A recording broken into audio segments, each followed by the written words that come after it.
Corona காலத்தில் மிகவும் கொந்தளித்த ஒரு வழக்குன்னு பார்த்தீங்கன்னா இன்னும் அந்த லத்தி மாதிரியான விஷயங்கள், ட்ரெஸ் எல்லாமே இதுல கைப்பற்றப்பட்டிருக்கு. இதுல எப்படின்னு ஆரம்பிச்சீங்கன்னா அந்த ரத்த மாதிரி எடுக்கப்பட்டிருக்கு எல்லாமே 10 நிமிடம் இடைவெளி விட்டு விட்டு விட்டு இரவு முழுக்க ஒரு 8 மணி நேரம் அடிச்சிருக்காங்க அப்படின்னும் 200 முறைக்கு மேல். ஏன் எல்லாருக்குமே ஒரு டவுட் இருக்கும், ஏன் இந்த 5 வருட காலம் இந்த உச்சபட்ச தண்டனை வந்து லைஃப் இம்ப்ரிசன்மென்ட் டு டெத் பெனால்டி? ஏன்னா தண்ணி ஊத்தி வந்து அவங்க போலீஸ் யூனிஃபார்ம்ல படிஞ்ச ரத்தக்கரையா இருக்கட்டும், அந்த டேபிள் மேல படிஞ்ச ரத்தக்கரையா இருக்கட்டும், இது எல்லாமே தான் ஒரு பெரிய ஒரு ரோலே இந்த இடத்துல பிளேவே பண்ணிருக்கு. மொத்தம் 9 பேரும் இப்ப குற்றவாளிகள் அப்படின்னு அதுல சொல்லப்பட்டிருக்காங்க. அதுல ஒரு இன்ஸ்பெக்டர், அதுக்கப்புறம் பார்த்தீங்கன்னா 3 வந்து sub inspector, 2 head constable, 4 constable. புதிய சிந்தனை நேயர்களுக்கு வணக்கம். இன்றைய சிறப்பு நேர்காணலில் நம்மளிருந்திருக்கும் சிறப்பு விருந்தினர் வழக்கறிஞர் திருமதி பிரியதர்ஷினி அவர்கள். வணக்கம். வணக்கம் சார். எப்படி மேடம் இருக்கீங்க? நல்லா இருக்கேன், நீங்க எப்படி இருக்கீங்க? நல்லா இருக்கும் மேடம். கடந்த 5 ஆண்டுகளுக்கு மேலாக, அதாவது கொரோனா காலத்தில் மிகவும் கொந்தளித்த ஒரு வழக்குன்னு பார்த்தீங்கன்னா பினிக்ஸ் ஜெயராஜ் வழக்கு தான். இன்னைக்கு வந்து தீர்ப்பு வழங்கப்பட்டிருக்கு. நீதியரசர் முத்துக்குமரன் வந்து இன்னைக்கு தீர்ப்பு வழங்கியிருக்காரு. தண்டனை வரும் திங்களன்று அறிவிக்கை சொல்லியிருக்காரு. ரொம்ப கொடூரமான முறையில் இந்த கொலை நடந்தப்பட்டிருக்கு. அதுவும் பார்த்தீங்கன்னா காவல் நிலையத்திலே வச்சு ரொம்ப கொடுமையான முறையில் தாக்கப்பட்டு இறக்கப்பட்டிருக்கான்னு சொல்லியிருக்காங்க. எப்படி இந்த வழக்கை பார்க்குறீங்க? எஸ், ஐ திங்க் இந்த தீர்ப்பு வந்து வரும் பட்சத்தில் இது என்ன ஆகும் அப்படின்னு பார்த்தோன்னா அகைன் ஒரு முன்னுதாரணமான தீர்ப்பாக தான் இந்த இடத்துல இருக்கும். ஏன்னா திரும்ப பேசப்பட்டு இருக்க ஒரு வழக்கு வந்து சாத்தான்குளம் ஆரம்பிச்சு அதுக்கப்புறம் நமக்கு நடத்தப்பட்ட அஜித்குமார் ஆகாஷ் கொலை வழக்குலேருந்து இன்னைக்கும் இது வந்து நடந்துக்கிட்டு தான் இருக்குது. இந்த மாதிரி அப்பாவி மக்களை வந்துட்டு, ஏன்னா இங்கேயுமே வந்துட்டு அந்த கொரோனா காலகட்டத்தில் அவர் வந்து கடையை திறந்து வச்சாரு, அதனால நாங்கள் இது பண்ணோம் அப்படிங்கிற ஒரு விஷயம். அந்த வழக்கே போலி தான் அப்படிங்கிறாங்க. அதுதான் இப்போ சொல்ல வந்தேன். ஆக்சுவலி சார்ஜ் ஷீட்டில் அது சொல்லப்பட்ட விஷயம் என்னன்னா 15 நிமிடம் அப்படிங்கிறது வந்து ஒரு எக்ஸ்ட்ராவான ஒரு டைம் பீரியடாக இருந்தது. அவங்க எந்த ஒரு விதிமீறலையும் அவங்க மீறலை அப்படிங்கிறது தான் விஷயம் அந்த இடத்துல. ஸோ அதை தாண்டி ஏன் இவ்வளோ ஒரு கொலைவெறி தாக்குதல் அங்கே வந்து நிகழ்த்தணும், ஏன் இவ்வளோ கொடூரமான ஒரு விஷயத்த பண்ணணும்ன்றது தான் வந்து இங்கே கேள்விக்குறியாகவே இருக்கு.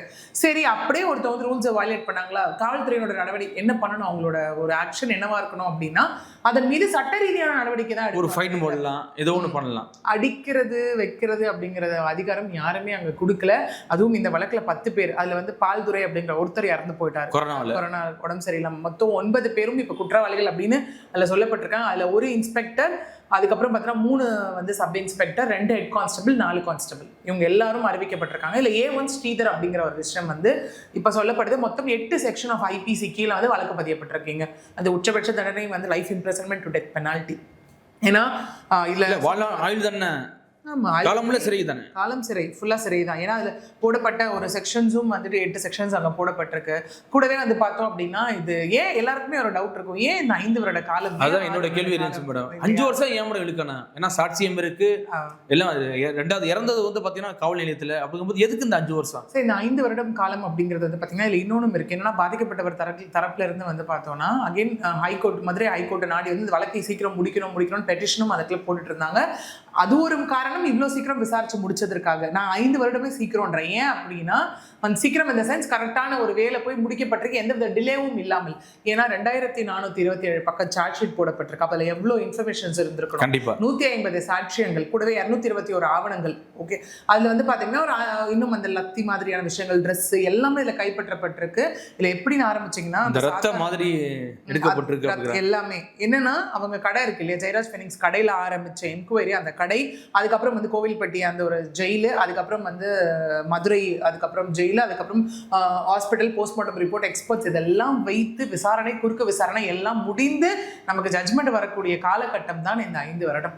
ஏன்னா அவ்வளோ விஷயங்கள் இதில் இருக்கு. ஏன்னா இன்னைக்கு வந்து நீதியரசர் முத்துக்குமரன் அவர்கள் வந்து ஜட்ஜ்மெண்ட் ப்ரொனவுன்ஸ் பண்ணும்போதே வந்துட்டு இவர்கள் தான் குற்றவாளி, ஏன்னா இவர்கள் அடித்ததால் தான் மரணம் ஏற்பட்டிருக்கு அப்படின்னும், இது இயற்கைக்கு மாறானது அப்படின்னும் அந்த இடத்துல சொல்லியிருக்காரு.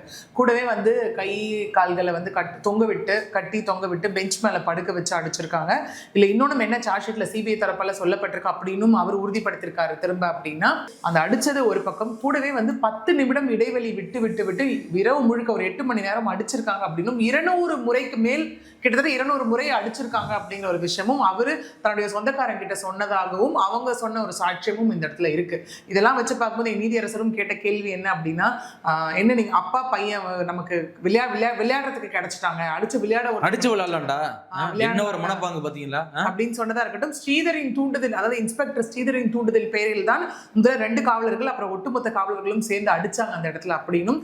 இன்னும் பெரிய விஷயம் என்னன்னா அடிச்சு அவங்க ஹாஸ்பிட்டல் கூட்டு போய் கொண்டு போய் கோவில்பட்டி வந்து சிறையில போட்டுட்டாங்க. அதன் விளைவாக தான் ஜூன் 22 நைட்டு வந்து ஃபைனிங்ஸும் 23 அதிகாலை ஒரு 5:30 மணி போல அவங்க அப்பா 2 பேரும் இறந்து போனதுக்கான காரணம் அதுதான். கண்டிப்பா மேடம். இதுல இன்னொரு விஷயம் பார்க்கப்படுது என்னன்னு பாத்தீங்கன்னா 10 நிமிஷம் கேப் போட்டு அடிச்சிருக்காங்க. அந்த கேப் போட்டு அடிச்சதுல ரத்தம் வந்தாலும் அவர் 2 பேரையும் தொடக்க வச்சிருக்காங்களா, இந்த நீயே தொடர அப்படின்னு சொல்லி. ஏன்னா இங்க அதிக ரத்தப்போக்கு காரணமாகன்றது ஒண்ணு. இன்னொன்னு அந்த லத்தியில வந்து அந்த பிளட் இதுல என்னன்னா சாட்சிகள் அழித்தல் செக்ஷனும் சேர்த்திருக்காங்க. ஏன்னா அந்த தண்ணி ஊத்தி வந்து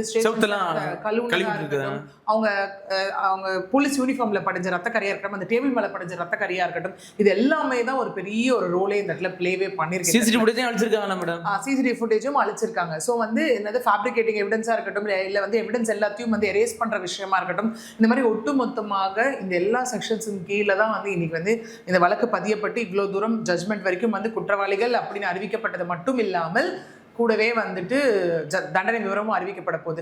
எல்லாருக்குமே ஒரு விஷயம் இருக்கலாம், என்னன்னா வந்து ரொம்ப ஏழ்மையானவங்களுக்கு தான் வந்து ரொம்ப ஆக்ஷன் எடுப்பாங்க, ஒரு அதிகாரத்தில் இருக்கவங்களுக்கோ பணம் இருக்கவங்ககிட்டயே ஆக்ஷன்ஸ் இருக்கானா, அதுக்கு எல்லாத்துக்கும் இந்த கேஸ் ஒரு முன்னுதாரணமாக இருக்கும் எனக்கு. ஏன்னா இதுல காவல்துறை அதிகாரிகள் இருந்தும் அவர்கள் மீது நடவடிக்கை எடுக்கப்பட்டது. அவங்க 5 பேருக்கும் இது வரைக்கும் பெயில் கொடுக்கப்படலை. அதுதான் மெயின் மேடம். 5 பேரும் நீதிமன்றத்தில் இருந்தாங்க. கூடவே இங்க ஸ்ரீதர் அவர்கள் வந்து அப்ரூவர் பெட்டிஷனும் போட்டார். நான் வந்து அப்ரூவரா மாறிடுறேன், மிச்சம் இருக்க காவல்துறையினர் என்னென்ன பண்ணாங்கன்னு நான் சொல்லிடுறேன்னு சொல்லும் போது அதை நீதிமன்றம் அதை டிஸ்மிஸ் பண்ணாங்க. இவர் ஜெயராஜனுடைய மனைவி அவர்களும் அதை எதிர்த்தாங்க, இங்க டிஸ்மிஸும் பண்ணாங்க. இதை இன்னொன்று நீதிமன்றம் இதை தாமாக முன் வந்து சூமோட்டோவா எடுத்து தான் சிபிஐக்கு அப்புறம் அப்போ வந்து அரசு வந்து வேற அரசு இருந்தது இல்லையா, அப்போ முதலமைச்சராக இருந்த எடப்பாடி பழனிசாமி அவர்களும் வந்து நாங்கள் சிபிஐக்கு கொடுக்குறோம் அப்படின்னு சொல்லும்போது அனௌன்ஸ் பண்ணாங்க.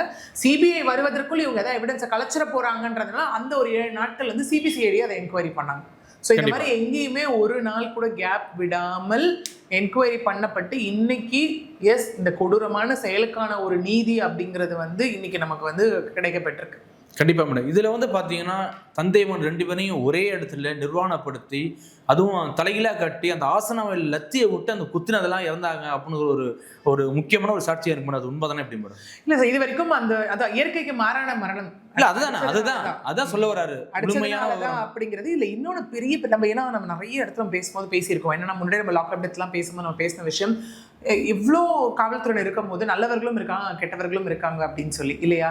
ஏன்னா ஒரு சில பேர் செய்யற தவறுனால ஒட்டுமொத்தமாக காவல்துறையினரை நம்ம ஐடென்டிஃபை பண்றோம் அப்படின்னு.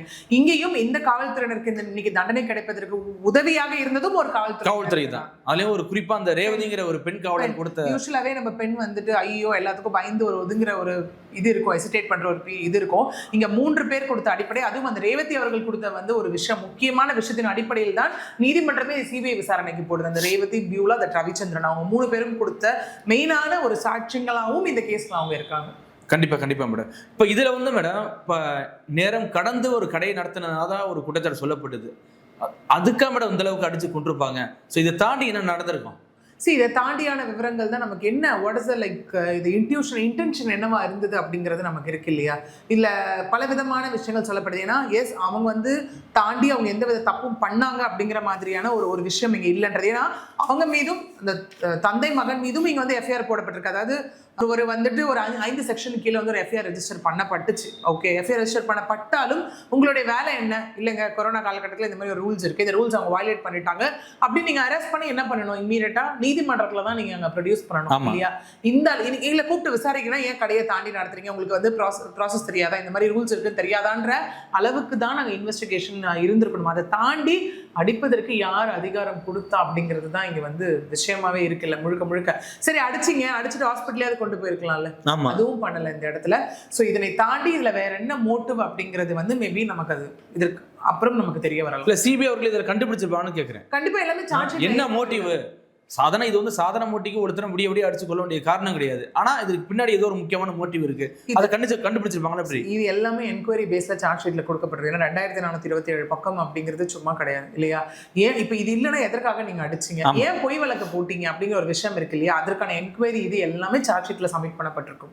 கண்டிப்பா படம். இதுல வந்து இப்ப காவல்துறையினர் இதுல வந்து முக்கிய குற்றவாளியா இருக்காங்க. அதை தாண்டி இங்கேருந்து அடிச்சு ஜெயிலில் கொண்டு விடுறாங்க மேடம். அதில் வந்து அங்கே ஒரு மெயினாக ஒரு டாக்டர் வந்து ஃபுல்லாக பாடி செக்அப் பண்ணி தானே உள்ள அலோவ் பண்ணுவாங்க. ஆமாம். ஸோ அதில் வந்து டாக்டருடைய இது இருக்குது. ரெண்டாவது இதில் வந்து மாஜிஸ்ட்ரேட்டருடைய பங்கு இருக்குல்ல. இப்போ என்ன காரணத்துக்காக இப்போ ஜெயில் அடைக்க போறீங்க அப்படிங்கிற ஒரு பங்கு இருக்குல்ல, உங்களாம் ஏன் சிக்கப்படல மேடம்? இப்போ அவங்க வந்து என்னன்னு பார்த்தீங்கன்னா அந்த கோவில்பட்டி அவங்க மேஜிஸ்ட்ரேட்டும் இங்கே என்கொயரி பண்ணியிருக்காங்க. ஏன்னா சிறையில் ஒரு கைதி வந்து இறந்துட்டாங்க அப்படின்னா கண்டிப்பாக மேஜிஸ்ட்ரேட் என்கொயரி அப்படிங்கிறது மேண்டேட்டரி. சிறைத்துறை சார்ந்த ஒரு விஷயம் இருக்கு இல்லையா, அது எல்லாமே நமக்கு இன்னும் வந்து விடை தெரியாத ஒரு விஷயமா அந்த இடத்துல இருக்கு. ஏன்னா கொண்டுட்டு போகும்போது கண்டிப்பா மெடிக்கல் எக்ஸாமினேஷன் பண்ணி தான் நம்ம உள்ள வந்து கூட்டிட்டு போனோம். அந்த ரிப்போர்ட் வந்து உள்ள இருக்கக்கூடிய டாக்டர் வந்து கிராஸ் செக் பண்ணி அதுக்கப்புறம் உள்ள வந்து கொண்டுட்டு போவாங்க. இன்னொன்று மெஜிஸ்ட்ரேட் கிட்ட அவங்க ப்ரொடியூஸ் பண்ற ஒரு விஷயமா இருக்கட்டும். ஓகே, அது எல்லாமே வந்துட்டு இங்க நடந்திருக்கு இல்லையா? இங்க நடந்திருக்கும் போது ஏன் மறைக்கப்பட்டிருக்கா? அப்ப அந்த எக்ஸ்பர்ட் ஒரு சொல்லும் போது ஒப்பீனியன் அப்படின்னு இருக்கும் போது அப்ப அந்த ஒரு பர்டிகுலர் டாக்டர்ஸ் கிட்ட அதெல்லாம் நடத்தின கம்ப்ளீட் என்கொயரிஸ் எல்லாமே வந்து இங்க சப்மிட் பண்ணப்படும். ஏன்னா 18 காயங்களுக்கு மேல் இருப்பதாக இங்க வந்து சொல்லப்படுது இந்த இடத்துல உடம்புல, தட் இஸ் போஸ்ட்மார்ட்டம் ரிப்போர்ட்ல அப்படிங்கிற ஒரு விஷயம் இருக்கு இல்லையா? ஸோ அது எல்லாமே நமக்கு இப்பதான் ஓகே இதுதான் நடந்திருக்கு, கையை கட்டி இதெல்லாம் அடிச்சிருக்காங்கன்ற ஒரு விஷயம் இன்னைக்கு வந்து ஒரு ஜட்மெண்டா வந்து இன்னைக்கு கொடுக்கப்பட்டிருக்கு. இவர்கள் தான் குற்றவாளி, அது எந்தவித சந்தேகமும் கிடையாது, ஊர்ஜிதமானது அப்படிங்கிற ஒரு விஷயத்துல. இதனை தாண்டி நமக்கு இப்ப இன்னும் இருக்கக்கூடிய கேள்விகளுக்கான பதில்கள் எல்லாமே நம்ம இன்னும் அந்த 30ஆம் தேதி ஜட்மெண்டோட நம்ம எதிர்பார்க்கலாம். கண்டிப்பா மேடம். இப்ப இதுல வந்து பாத்தீங்கன்னா தாக்கப்பட்ட பெனிக்ஸ் ஜெயராஜ் 2 பேருமே உள்காயறதுக்கு உள்ள ரத்த கசிவு ஏற்பட்டிருக்கு. இந்த ரத்தியால அந்த ஆசன வாயில விட்டு குத்துனால உள்ள ரத்த கசிவு ஏற்பட்டிருக்கு, வெளியில ரத்த கசிவு ஏற்பட்டிருக்கு. இதை கண்டுக்காம விட்டுருப்பாரா டாக்டர்? இல்ல கண்டுகிட்டா எல்லாரும் மாட்டிக்குவான்னு சொல்லி விட்டுட்டாரு எப்படி மேடம்? அதுதான் சார். இதுல ஆக்சுவலி என்னன்னா நிறைய இந்த போகும்போது உள்ள மேபி அது உள்காயமா இல்ல இது எல்லாமே நமக்கு இன்னும் எக்ஸ்பிளிசிட்டா தெரிய வரல இல்லையா? 18 காயங்கள் மேல் அப்படின்னும் போது ரத்த கசிவு இருந்ததாக ஒண்ணு சொல்ல. கண்டிப்பா அடிச்ச ஒரு விஷயம் வந்து உள்காயமா இல்ல வெளியே எக்ஸ்பிளிசிட்டா காயங்கள் இருந்ததான்ற ஒரு விஷயம் இருக்கு. அப்படி வெளியே வெளிக்காயமும் இருந்திருக்கு மேடம். அதனால தான் இப்ப ஸ்டேஷன்ல கழுவி விட்டுருக்காங்க, செவுத்தெல்லாம் கழுவி விட்டுருக்காங்க, டேபிள்ல கழுவி விட்டுருக்காங்க, ரத்தம் இருந்து அந்த காயங்கள் கழுவிடப்பட்டது, அந்த விஷயங்கள் எல்லாமே இருக்கு இல்லையா? இங்க அகைன் அதுதான் அவங்க வந்து கொண்டுட்டு வரப்படுவாங்க இந்த இடத்துல. ஏன்னா இது வந்து ஏன் அங்க கொண்டுட்டு போகாம ஏன் வந்து கோவில்பட்டி அந்த சிறைக்கு எடுத்துட்டு போன விஷயம் ஏன் அப்படிங்கிற ஒரு விஷயம் எல்லாமே இங்க கேள்விகளா இருக்கு. ஓகே, இங்க ஒருவேளை அவங்க இவ்வளவு பண்ணி ஒருவேளை காவல்துறையினர் அப்படி கூட யோசிச்சிருக்கலாம். நமக்கு நிறைய இடத்துல இந்த மாதிரி காவல்துறையினர் இருக்கட்டும் இல்ல சிறைத்துறையில நடக்கக்கூடிய நிறைய அநியாயங்களுக்கு ஒத்து போவதனால இந்த மாதிரி ஒரு அசம்பாவிதம் ஏற்படக்கூடிய இடத்துல தான் இருக்கும் இல்லையா? அந்த என்கொயரி நடத்தி அது சார்ஜ் ஷீட்ல என்ன சப்மிட் பண்ணிருக்காங்கன்றத பொறுத்து அவங்களும் உள்ள வந்து இன்க்ளூட் பண்ணப்படுறதுக்கும் சான்சஸ் இருக்கு. கண்டிப்பா மேடம். பொறுத்து வந்து பார்க்குறேன் என்ன நடக்குதுன்னு. மிக்க நன்றி மேடம். நன்றி சார்.